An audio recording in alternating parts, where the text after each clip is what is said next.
तो good morning all of you. बेटा आज हम ये नया जो आपका सैम्पल पेपर सीबीएसई ने डाला है 2020 और 21 का, इसमें आपके डिलीटेड चैप्टर्स जो थे वो हटे हुए हैं। जो आपके बाकी बचे चैप्टर्स हैं उनमें से ये प्रश्न पत्र बनाया गया है, तो हम इनका अभ्यास करते हैं। अब ये सारे प्रश्नों का तो अभ्यास इस वीडियो में नहीं हो सकता, हाँ, लेकिन व्याकरण का अभ्यास कर लेते हैं। व्याकरण को एक बार देख लेते हैं, उसको समझ लेते हैं। अब ये आपका क्वेश्चन पेपर है, 3 घंटे का है, 80 अंकों का है। अब पहला आपका जानते हैं आप अपठित गद्यांश आता है, तो इसका हम बाद में प्रैक्टिस करेंगे। एक एक खंड को ले लेंगे, आज हम व्याकरण को ले लेते हैं। तो देखते हैं फिर।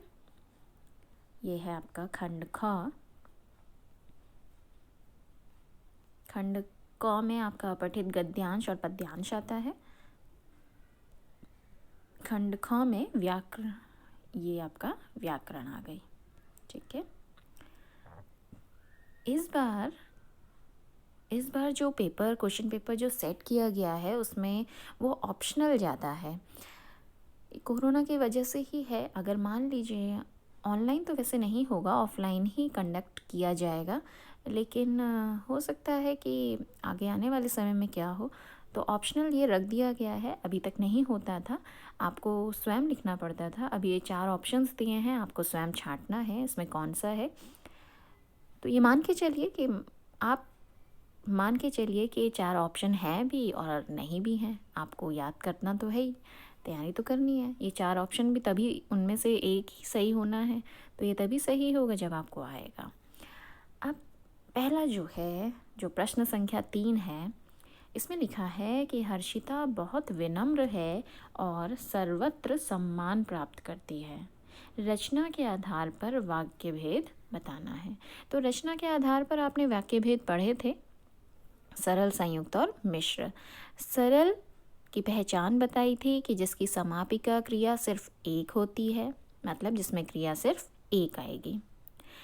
संयुक्त में मैंने आपको बताया था, संयुक्त का मतलब होता है जोड़ना, दो। तो जाहिर सी बात है, दो अलग अलग वाक्य होंगे, दो क्रियाएं होंगी और उन दोनों क्रियाओं को, उन दोनों वाक्यों को आपस में किसी न किसी समुच्चय बोधक की सहायता से जोड़ा होगा। ठीक है।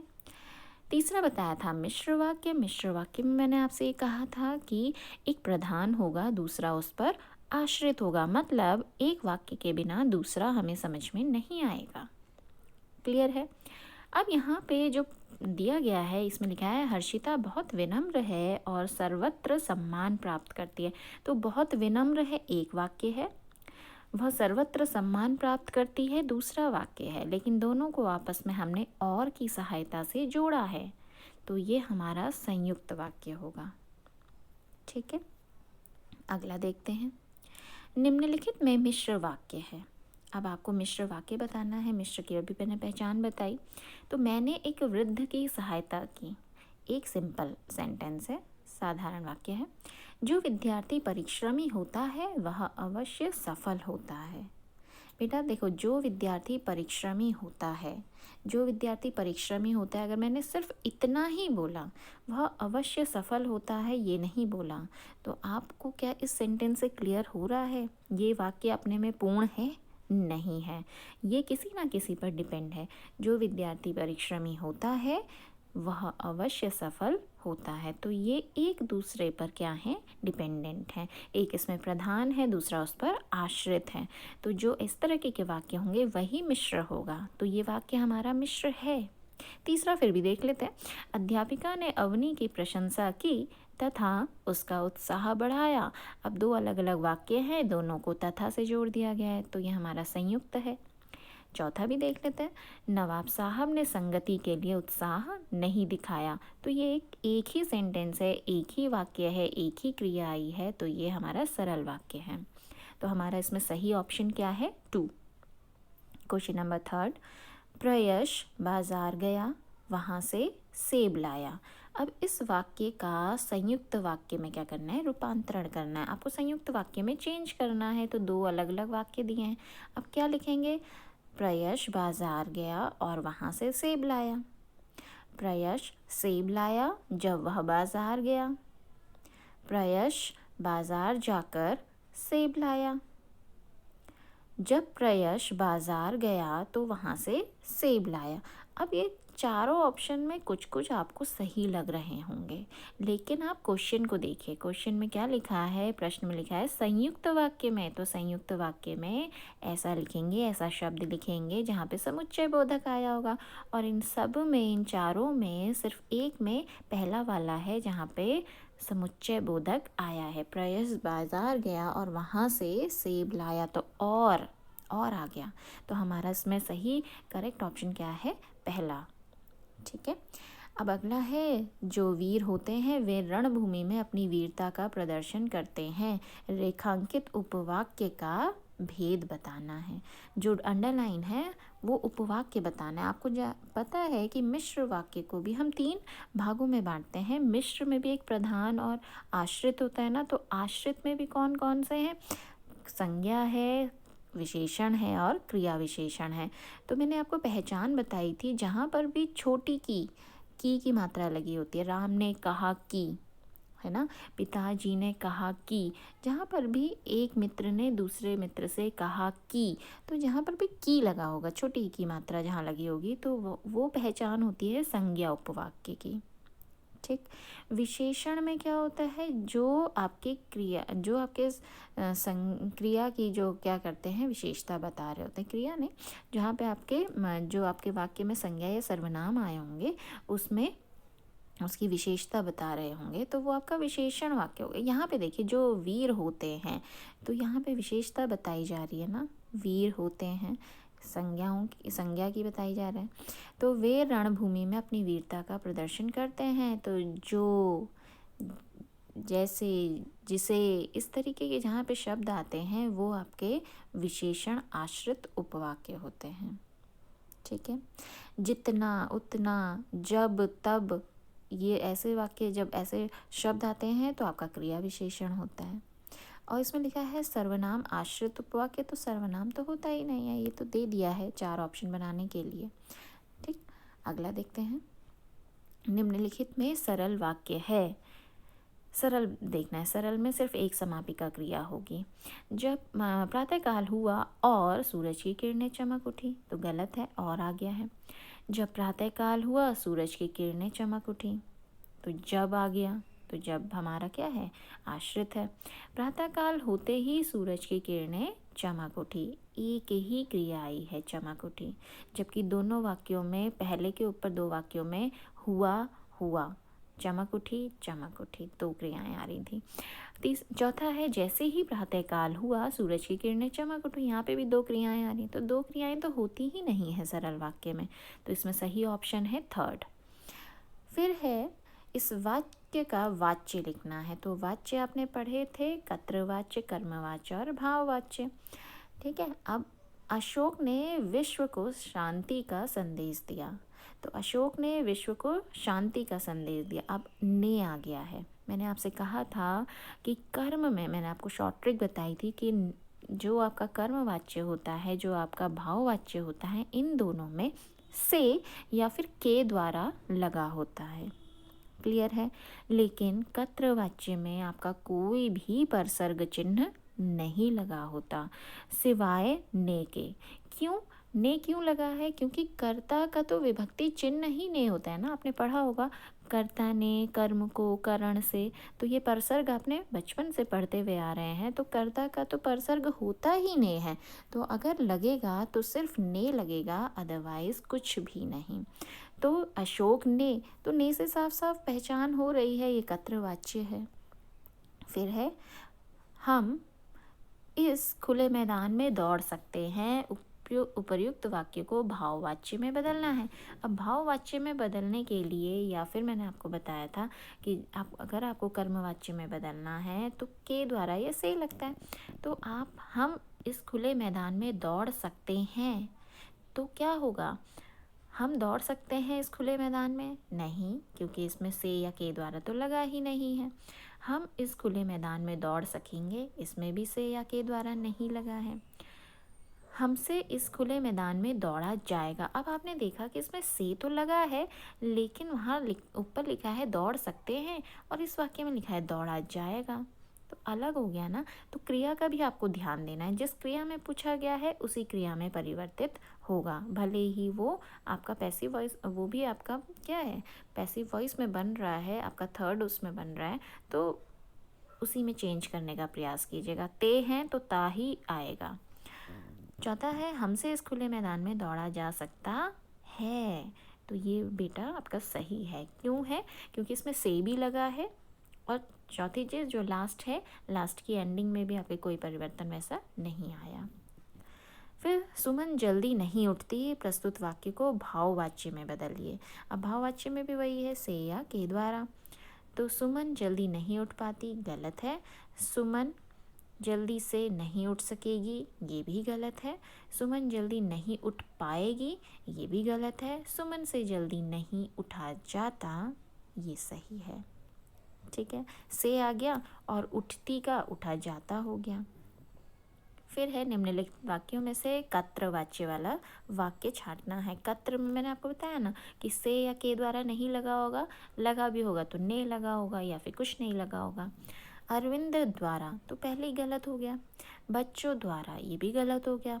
सरकार द्वारा ये भी गलत हो गया। नेताजी ने, तो ने देश के लिए अपना सब कुछ त्याग दिया।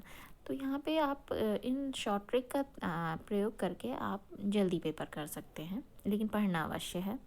फिर है निम्नलिखित में से कौन सा भाववाच्य का सही विकल्प नहीं है। ध्यान से देखिएगा, नहीं है पूछ रहा है। मुझसे अब देखा नहीं जाता, तो ये तो भाववाच्य है। आइए चला जाए, ये भी है। हमें धोखा दिया जा रहा है, ये नहीं है। ये आपका भाववाच्य नहीं है। क्यों नहीं है? क्योंकि इसमें से या के द्वारा नहीं लगा, ना ही थर्ड फॉर्म में है, ना ही पैसिव वॉइस में है। हाँ, राधा से बोला नहीं जाता, तो ये भी आपका भाववाच्य है। तो आपका इसमें सही क्या होगा? हमें धोखा दिया जा रहा है। फिर अगला प्रश्न है कि सूरदास ने सूरसागर की रचना की, पद परिचय बताना है। तो सूरदास जी आपकी व्यक्तिवाचक संज्ञा है। दूसरी चीज़, लिंग वचन कारक बताना होता है, तो सूरदास जी एक है, एक वचन हो गया। फिर सूरदास जी पुरुष हैं, तो पुल्लिंग हो गया। फिर ने आया है, तो ने आपका क्या है? कर्ता कारक है ना। तो यहाँ पे ये सारी चीज़ें कहाँ मिल रही हैं? जातिवाचक ये नहीं है, तो पहला ऑप्शन गलत हो गया। व्यक्तिवाचक बिल्कुल सही, एक वचन बिल्कुल सही, पुल्लिंग बिल्कुल सही, संबंध गलत, है ना।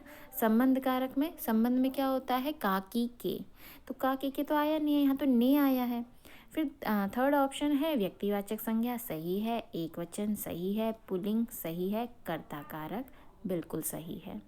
चौथा भी गलत है, जातिवाचक आ गया है। अगला है, वह नित्य घूमने जाता है। नित्य, नित्य का मतलब रोज़ होता है, तो रोज़ यहाँ घूमने जाता है। घूमने जाना क्रिया है, क्रिया की विशेषता बता रहा है रोज़, तो आपका क्या हो गया? क्रिया विशेषण। क्रिया विशेषण में भी यहाँ पे कौन सा है क्रिया विशेषण? बेटा यहाँ पे रोज़ क्या है? समय बता रहा है, और समय में क्या होता है? कालवाचक होता है। समय जहाँ पे बताया जाएगा ना, वो कालवाचक होगा। और कहीं पर अगर आपका, ठीक है, तो यहाँ पे नित्य क्या बता रहा है? समय बता रहा है। समय में काल आ जाता है, स्थान में स्थानवाचक आ जाता है, ढंग में रीतिवाचक आ जाता है, और मात्रा में परिमाणवाचक आ जाता है ना। तो अब देखते हैं, चलो। गुणवाचक विशेषण गलत हो गया, पहला वाला नहीं है। रीतिवाचक क्रिया विशेषण ये भी गलत है। अव्यय नहीं, अव्यय है। नित्य क्योंकि क्या है? अव्ययी तो है, कभी चेंज नहीं होता है, ऐसा क्या एज इट इज़ रहता है। क्यों? क्योंकि लिंग वचन कारक के कारण इस शब्द में कोई परिवर्तन नहीं आता, तो अव्यय हो सकता है। स्थानवाचक क्रिया विशेषण, तो स्थान का नहीं पता चल रहा ना, नित्य में हमें स्थान का पता चल रहा है, ये गलत हो गया। चौथा है अव्यय, सही है। कालवाचक क्रिया विशेषण सही है। घूमने जाता है क्रिया की विशेषता, बिल्कुल सही है, तो हमारा सही ऑप्शन फोर्थ है। फिर है तालाब में कमल खिलते हैं, तो खिलते हैं यहाँ पे क्रिया है, ठीक है। अब मैंने आपको बताया था क्रिया में भी सकर्मक और अकर्मक, जहाँ पर आपको उस वाक्य में क्या लगाकर प्रश्न बनाना।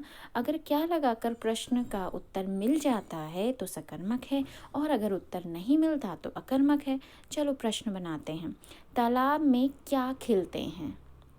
हमने प्रश्न बनाया, तो अगर हमने प्रश्न बनाया भी तो हमें उत्तर मिल रहा है ना कि तालाब में कमल खिलते हैं, तो ये हमारा क्रिया है। कौन सी क्रिया है? सकर्मक क्रिया है। क्यों है? क्योंकि हमें इसका उत्तर मिला है। तो सकर्मक क्रिया पहला ऑप्शन सही है। बहुवचन, तालाब में कमल खिलते हैं, खिलता है नहीं लिखा है तो एक वचन तो हो ही नहीं सकता, बहुवचन सही है। कमल पुल्लिंग में आया है, ठीक है। वर्तमान काल ते हैं, जहाँ पे भी ता ती ते आता है वो वर्तमान होता है, ठीक है। कत्रवाच्य, कत्रवाच्य में क्या होता है बेटा?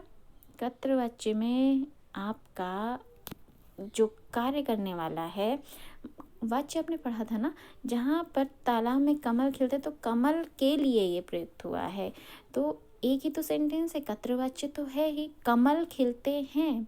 कमल और खिलते हैं के बीच में कोई परसर्ग नहीं लगा है, ना ने लगा होता तभी भी होता, ना से लगा है ना के द्वारा लगा है, तो ये हमारा कत्रवाच्य ही है। तो पहला ऑप्शन ही हमारा सही हो गया, दूसरा हम क्यों देखें? ठीक। रंग बिरंगे फूल देखकर मन प्रसन्न हो गया। अब रंग बिरंगे, तो रंग बिरंगे क्या है? यहाँ पर फूलों की विशेषता बताई जा रही है, फूलों की विशेषता बताई जा रही है, तो ये हमारा विशेषण हो गया है। संज्ञा की अगर विशेषता बताएंगे तो क्या होगा? हमारा विशेषण होगा। तो रंग बिरंगे, तो संख्यावाचक विशेषण गलत है, क्योंकि हमें संख्या का पता नहीं चल रहा है, तो पहला गलत हो गया। गुणवाचक विशेषण बिल्कुल सही है। रंग बिरंगे फूल हैं, बहुत सारे हैं, रंग बिरंगा नहीं बोल रहे हैं, रंग बिरंगे बोल रहे हैं, तो बहुवचन, ठीक है।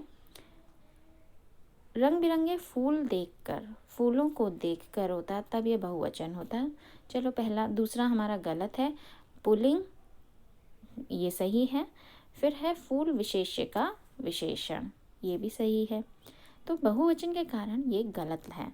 गुणवाचक विशेषण सही है, एक वचन सही है, पुल्लिंग सही है, फूल विशेष्य का विशेषण सही है, तो हमारा ये सही हो गया। गुणवाचक विशेषण सही है, एक वचन सही है, स्त्रीलिंग नहीं, ठीक है। फूलों के लिए पुल्लिंग का प्रयोग किया जाता है, फूल विशेष्य का विशेषण ये सही है।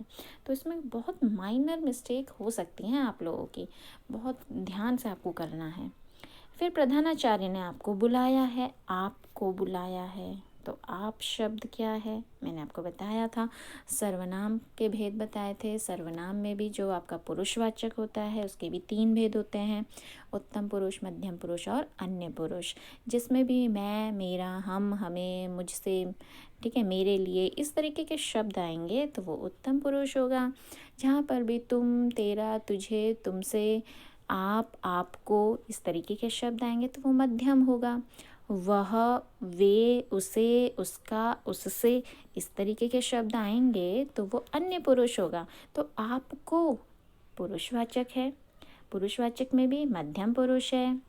आपको बुलाया है तो ये आपका पुल्लिंग भी हो, आपको बुलाया है तो आपको शब्द पुल्लिंग भी हो सकता है, स्त्रीलिंग भी हो सकता है, कुछ भी हो सकता है। इसमें हमें नहीं ज्ञात हो रहा कि ये किसी पुरुष के लिए प्रयुक्त हो रहा है या किसी महिला के लिए, तो स्त्रीलिंग यहाँ पे लिखा है, ये गलती है, ठीक है। और आपको बुलाया बहुवचन तो बिल्कुल नहीं है, एक ही व्यक्ति है, पहला गलत हो गया। निजवाचक सर्वनाम गलत हो गया। मध्यम पुरुषवाचक सर्वनाम सही है, स्त्रीलिंग पुल्लिंग में से कुछ भी हो सकता है, सही है। एक वचन सही है। और कर्म कारक, क्यों? क्योंकि आपको, तो कर्ता ने कर्म को, कर्म आ गया, तो ये आपका सही है। तो थर्ड वाला बिल्कुल सही है, तो चौथा हम नहीं देखते। चौथे में क्या है? उत्तम पुरुषवाचक है, तो उत्तम तो है ही नहीं ना, जहाँ पे मैं आएगा, मेरा आएगा, मुझसे आएगा, हम है आएगा, हमें आएगा, हमको आएगा, तो ये सारे शब्द होते हैं उत्तम पुरुषवाचक के, तो चौथा भी हमारा गलत है। फिर है भय की अधिकता में किस रस की निष्पत्ति होती है? तो किसकी होती है? जाहिर सी बात है, भय की अधिकता में क्या होगा? भयानक रस हो जाएगा ना, वीर रस तो नहीं होगा, ना करुण होगा, ना रौद्र होगा। रौद्र का मतलब होता है क्रोध, गुस्सा। निर्वेद निर्वेद है हमारा शांत रस का स्थाई भाव। तनकर भाला यूं बोल उठा, राणा मुझको विश्राम न दे, मुझको वैरी से हृदय शोभ, तू तनिक मुझे आराम न दे। अब यहाँ पे राणा जो है ना, महाराणा प्रताप जी, वो कहते हैं, वो भाले से बोल रहे हैं युद्ध में कि मुझको वैरी से, वैरी मतलब शत्रु हो गया, शत्रु से मतलब इतना उसको अपना बदला लेना है, उसको युद्ध में पराजय नहीं प्राप्त करनी, इसलिए अपने भाले से भी कहता है कि तू मुझे बिल्कुल आराम मत दे। तनिक मतलब थोड़ा भी। तो यहाँ पर क्या वीर रस, जाहिर सी बात है कि वीर रस की उत्पत्ति हो रही है, वीर रस है। किस रस को रसराज भी कहा जाता है? तो आप जानते हैं कि हमारा शांत रस नहीं है, करुण रस नहीं, हास्य नहीं, श्रृंगार रस को रसराज की संज्ञा दी जाती है। फिर है विभत्स रस का स्थायी भाव। क्या है? विभत्स रस का स्थायी भाव जुगुप्सा है। विभत्स का मतलब आप जानते हैं ना, जहाँ पे आपको घृणा का भाव आ जाए, घृणा, घिन आ जाए। ठीक है, तो ये आपका था व्याकरण का पाठ। अब आपके एक एक करके हम देख लेंगे। अब अगले वीडियो में हम पाठ्य पुस्तक का देख लेंगे, दूसरे वीडियो में हम अपठित गद्यांश पद्यांश देख लेंगे। तो इस तरीके से हमारा ये पेपर हो जाएगा। तो ये आपका अभी लेटेस्ट वाला है जो कि सीबीएसई ने डाला है सैम्पल पेपर। इसी के आधार पर हम प्रैक्टिस करेंगे अपने एग्ज़ाम की, और आशा है कि आप बहुत अच्छा करेंगे। ओके बेटा, थैंक यू सो मच।